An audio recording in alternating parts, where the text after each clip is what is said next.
Adebayor, Aditya Gustian, Akmal Apriana, Akmal ya. Alika Mutia Saharani, Ardi Mulyana, Kenji Ramadan Ismail Nugraha, ya ada ya. Cika Aulia Putri, ya ada Cika. Cynthia Septiani Susanto, Dapa Andrea Padilla, mana? Tidak hadir, tidak ada berita. Berarti apa ya? Dea Sri Nugraha, ada. Oke, kesiangan. Silakan masuk. Oh, dari mana? Oh iya. Silakan duduk. Yang ada ya, Dinda Puji Lestari, ada Doni Kurniawan Boy, mana? Oke, ada ya. Patna Rosida, hadir. Thank you. Fitria Dwi Aryati, iya ada. Gina Mustiara, ada ya.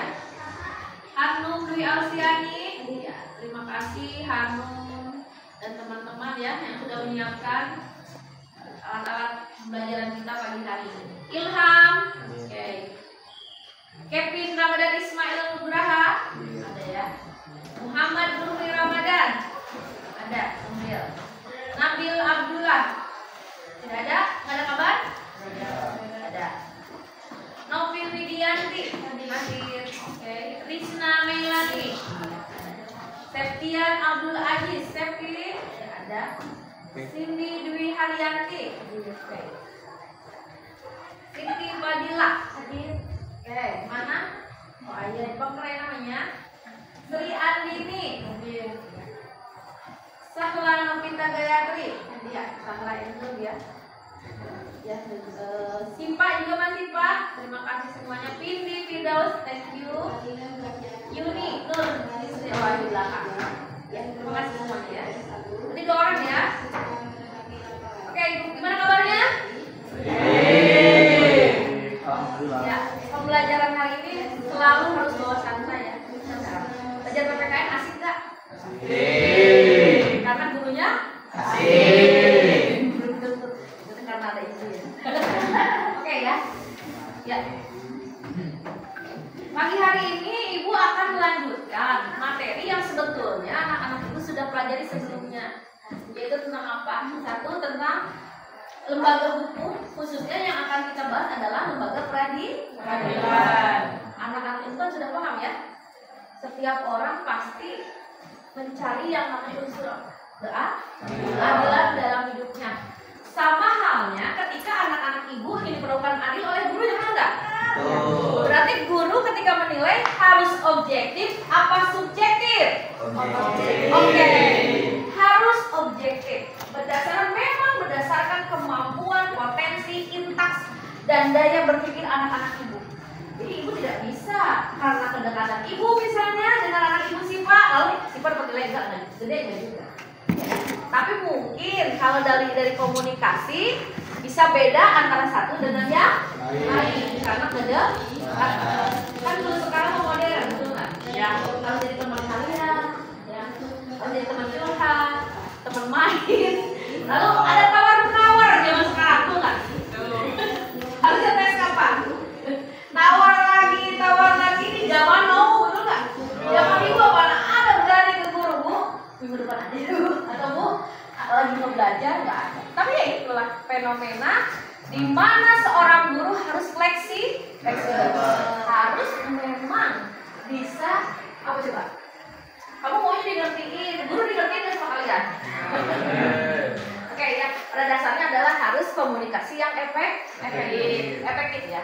Jadi kalau memang alasannya bisa dipertanggungjawabkan, kenapa sih? Nah, ini unsur yang memang anak-anak itu harus belajar. Nanti ketika kalian sudah ke masyarakat, entah apa yang harus kalian belajarkan lagi itu enggak? Tapi semuanya di awal dibelajarkan di sekolah. Oke, yuk kita mulai aja ya. Kita langsung ke Lembaga Peradilan Indonesia, Mahkamah Agung. Mahkamah. Jangan mahkamah, jangan. Mahkamah Agung. Kok MH harusnya MH? Tipe. Ya.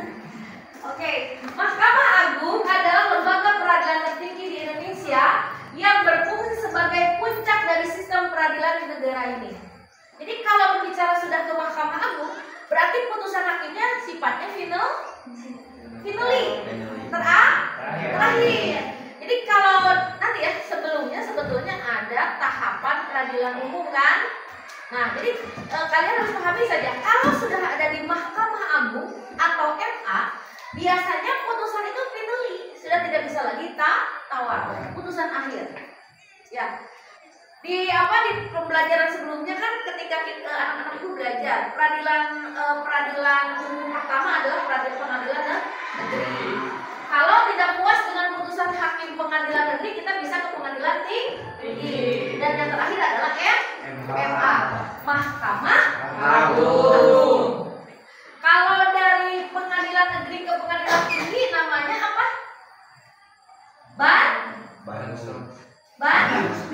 Banding, ya kan? Kalau tidak puas dengan hasil dari peradilan tinggi lalu ke MA, ke Mahkamah Agung, namanya apa? Kasasi. Jadi kalau misalnya seseorang diputus oleh hakim pengadilan negeri tapi tidak puas dengan putusan hakim pengadilan negeri, itu boleh melakukan banding ke pengadilan yang lebih tingginya, yaitu peradilan tinggi. Namanya apa tadi? Banding. Dengan apa? Banding itu harus disertai dengan apa? Dengan no money. Bahaya kalau peradilan tinggi. Oke, good.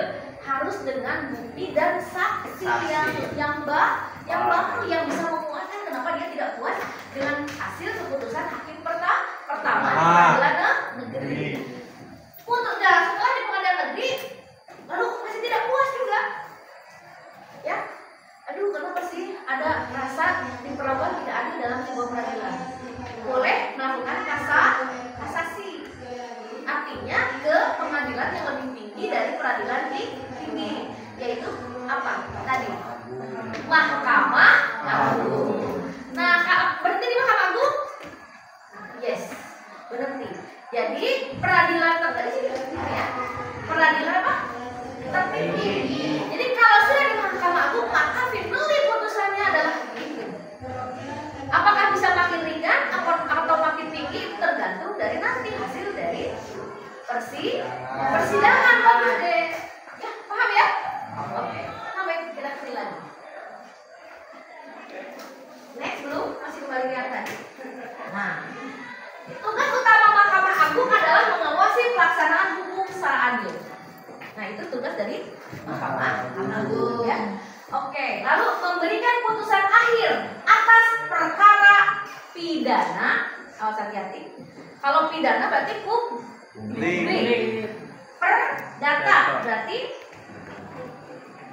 kalau perdata berarti pribadi boleh, dan administrasi negara, serta menjadi pengawas tertinggi atas pengadilan di bawahnya. Selain itu, Mahkamah Agung berperan dalam memberikan pendapat hukum kepada Presiden. Oh, nanti di sini ada ya, pendapat hukum kepada Presiden, dan dapat melakukan kasasi atau peninjauan kembali terhadap putusan pengadilan yang telah berkekuatan tetap. Ya, bisa dipahami semua? Ini baru sampai dengan Mahkamah Agung. Berarti peradilan tertinggi di negara kita saat ini adalah putusan Mahkamah Agung. Terima kasih ya. 10 menit sudah cukup bagi kita dulu ya untuk video ibu.